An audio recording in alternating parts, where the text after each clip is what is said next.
나라의 앨리스의 숨겨진 신비로운 메시지는 신비주의 사상과 철학이 담겨져 있는데요. 찰스 러트위지 도짓은 작가가 1864년 쓴 소설이며 필명인 루이스 캐럴로 더욱 친숙합니다. 그는 앨리스의 모험에 대해 오컬트적 성향을 드러내며 많이 쓰여졌지만 직접적으로 모험에 대해서는 거의 언급되지 않았습니다. 특히 황금의 명의 멤버인 알레이스터 크로울리 마법사에게 이상한 나라의 앨리스와 거울 나라의 앨리스를 모두 읽을 것을 요구했었다고 하는데요. 크로울리는 앨리스를 추천할 때 이런 말을 했었다고 합니다. 카발라를 이해하는 사람들에게 가치가 있습니다. 캐럴은 심령주의, 푸시나 초자연적 활동에 대한 연구를 위해 성공회 성직자가 설립한 조직 심령연구협회 회원이었다고 기록되어 있으며 이 책을 쓸 때 주인공인 앨리스는 영국 상류층 출신의 앨리스 플레전스 리들이란 소녀를 모티브로 썼으며 크리스마스에 선물로 준 책이 바로 땅속 나라의 앨리스이며 그 후 이상한 나라의 앨리스, 거울 나라의 앨리스로 시리즈가 탄생합니다. 캐럴은 성공회 사제로 독신으로 사망했는데 특히 로리콘이란 어두운 소문이 파다했지만 증거는 없었고 다만 앨리스에게 청혼을 했다가 거절당했다는 이야기와 캐럴이 누드를 통해 순수함에 대한 강한 집착을 가졌다고 알려져 있으며 캐럴이 소녀들 사진 찍기를 좋아해서 소화성애자란 이야기가 지금까지도 퍼지게 되었습니다.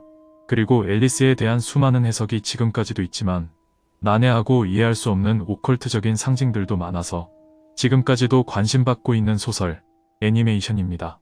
그 중에서도 흰토끼에 관한 흥미로운 이야기들로 모아봤습니다.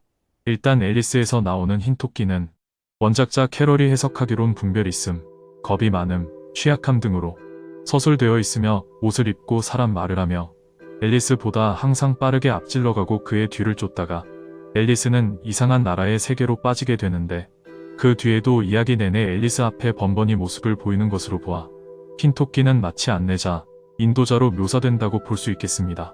모티브는 옥스퍼드 대학의 의학부 교수 헨리 웬트워스 오클랜드가 모델이며 그는 레오폴드 왕자의 명예의사이자 앨리스 집안의 주치의였는데 그래서 캐럴과 면식이 있었습니다. 그리고 이 흰토끼는 훗날 많은 영향력을 주었는데요. 록밴드 제퍼슨 에어플레인의 1967년 곡 화이트 래빗이 있으며 가사가 상당히 기괴하고 영상 마지막의 가사만 띄워드리겠습니다.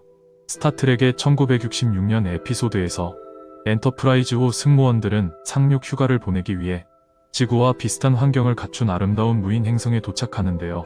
혹성에 도착한 주인공 일행 가운데 레너드 맥코이는 흰토끼를 실제로 보게 됩니다. 그리고 워낙 유명한 SF 영화 매트릭스에서 주인공 네오는 흰토끼를 따라가라는 메시지를 받습니다. 그리고 앨리스에서도 이상한 나라에 빠지게 만드는 토끼인데 네오도 토끼 타투를 쫓다가 모피어스를 만나 결국 현실을 깨닫게 되며 매트릭스 세계의 본질을 꿰뚫어 보게 되는데요. 그 전까지와는 다른 새로운 시선으로 세상을 볼 수 있게 된다는 철학적 해석도 하게 됩니다. 우연으로 보기 힘든 이러한 흰토끼에 대한 이야기는 또 있습니다. 율곡이 정감록 7원 고결 예언에서는 이 기이한 예언을 홀로 깨달은 선비여 흰토끼를 따라 청림으로 가라는 말이 유명하며 해석을 각자 해놓은 게 많은데 개인적으로 세상이 어지럽고 기근이 들 때 청림으로 옮기라는 뜻으로 보이지만 청림에 대해선 정확히 어디를 말하는지는 알려져 있지 않습니다. 그리고 또 우연의 일치인지 알 순 없지만 프리메이슨, 일루미나티 가면 파티를 적나라하게 보여준 영화 아이즈 와이드 샷에서 니콜 키드먼 극중 이름은 앨리스이며 레지던트 이블 밀라 요보비치 이름도 앨리스이고 변종 바이러스의 출현으로 전 인류가 멸망한 윌 스미스의 영화 나는 전설이다 오프닝에 나온 백신 개발에 성공했다는 소식을 전하는 박사 이름도 앨리스 그리핀이다.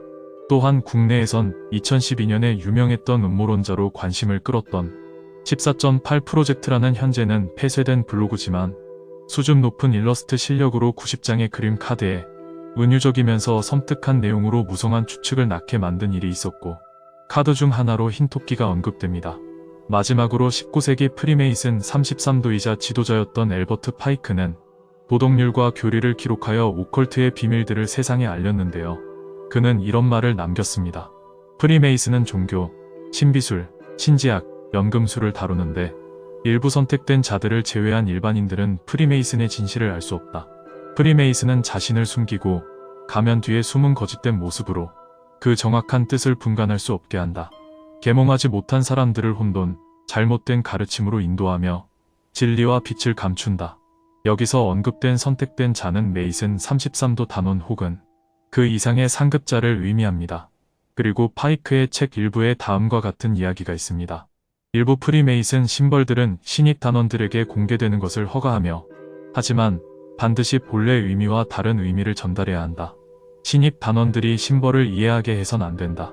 신입들에게는 세간에 알려진 잘못된 뜻을 가르치지만 심벌에 대한 진실은 고위층 계급의 단원들만이 알고 있다.